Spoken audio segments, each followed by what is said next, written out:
Now, though, the road to the White House getting even more crowded because Fred Thompson finally formally in the race. So the question is, will Thompson be able to convince Republican voters that he is the true heir of Ronald Reagan, particularly when it comes to economics?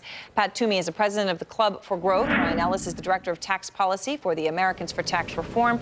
John Harwood is with us as well. So, John Harwood, can I just start with you? You know, obviously, we've heard a lot from Fred Thompson over the past few months. Now he's formally in. Do we have a sense as to his quote-unquote tax policy? Has he said anything about what he'd do as president?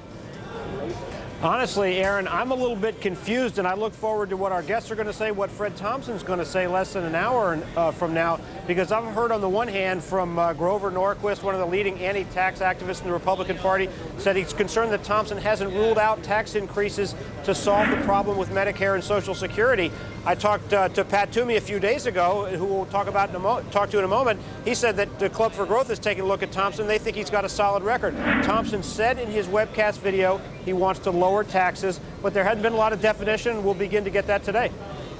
All right, so Pat, let's go to you. I mean, do you think he's going to raise taxes? And I want to include in here, will he let the Bush tax cuts expire? Because some on the right would describe that as a tax increase. Oh, that would actually be a huge tax increase, and I don't think there's a chance that Fred Thompson would let that happen if he has any say in the matter. You know, what we look at the Club for Growth is what a guy's record in office actually is, and we put out a paper today, and you'll see Fred Thompson consistently supported lower taxes, voted for the Bush tax cuts in 2001, voted to lower capital gains, voted, in fact, to require a supermajority vote in Congress to raise taxes, and he's a big supporter of the flat tax. I think this guy gets it on taxes. I think he'll be very good on the tax issue. All right, Ryan, so why is there this conversation and fear that won't go away that he might raise taxes? It's coming from somewhere. Well, Pat's right. In fact, in our congressional scorecard, back when Mr. Thompson was a senator, he has an 84% lifetime rating. So his record is not really what's at issue here. What's at issue is that the fact when he was a senator, he refused to do what currently 42 of his colleagues have agreed to do, which is sign a pledge saying he will not raise marginal tax rates and he won't on net take away net deductions and credits from income taxes. He's also refused to do that so far as a presidential candidate. And really our position at Americans for Tax Reform is until someone signs that pledge, there's always going to be the question of are they leaving tax increases on the table? And all he really has to do is do what virtually all of the other presidential candidates, with a couple of exceptions, have done, which is to say that tax increases aren't going to be part of my administration. Well, John Harwood, Grover Norquist had said that, I mean, in terms of, we're talking about various pledges out here, but to not increase taxes, there are other Republican candidates who haven't committed to that as well.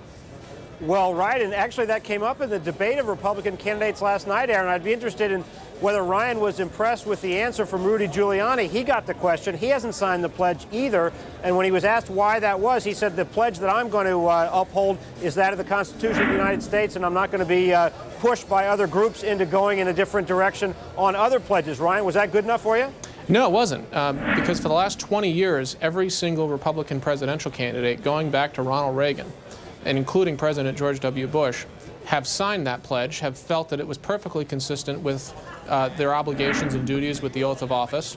And really, it's not a pledge to ATR, it's not a pledge to Grover or to anybody else. It's a pledge to the American people that if you elect me, you're not electing higher taxes. Aaron, let me just, if I could just jump in. I'm a big fan of ATR, and I think Fred Thompson should and probably will sign the pledge at some point. But I do think a record in office is awfully important. Governor Mike Huckabee, for instance, has signed this pledge despite the fact that he was a serial tax hiker when he was governor of Arkansas. So as between someone who's repeatedly raised taxes and signed the pledge versus someone who's got a solid record of never raising taxes and supporting lower taxes who hasn't yet signed the pledge, I'd still put a lot of weight on the record in office. Well, there's no reason why we can't have both. Pat, let me ask you this. I agree, and I hope we will. Let me ask you this. Sure. Pat, if you want to look forward rather than look back, Mike Huckabee is the only guy in this race talking about fundamental tax reform, doing away with the IRS, shifting over toward consumption taxes and away from taxes on investment. Sure. What's wrong with that as a platform going forward? What he's talking about is wonderful, but in the same breath, he'll talk about how justified he was in repeated tax increases and growing spending in Arkansas. So Mike Huckabee is not a limited government, smaller government kind of conservative. I think he's a big government conservative. So I just wouldn't have a lot of confidence in what he's saying. And I know we have to go, but John Harwood, can I just put this question to you? I mean, given that extending these tax cuts, the Bush tax cuts, would have to go through Congress, you might have a Democratic Congress, it would appear pretty easy to say, oh, I'll do anything to keep those taxes in place, the cuts in place, as a Republican, if you know that they're going to go away anyway, isn't it? Yes, and it is likely that they are going to go away, but it could be an empty promise. But remember, president's got some clout, especially a new president coming in, might be able to change the dynamic. And if a Republican president wins in 2008, that means he's got a little bit of juice behind his platform, and all the major candidates are saying they would extend those Bush tax cuts.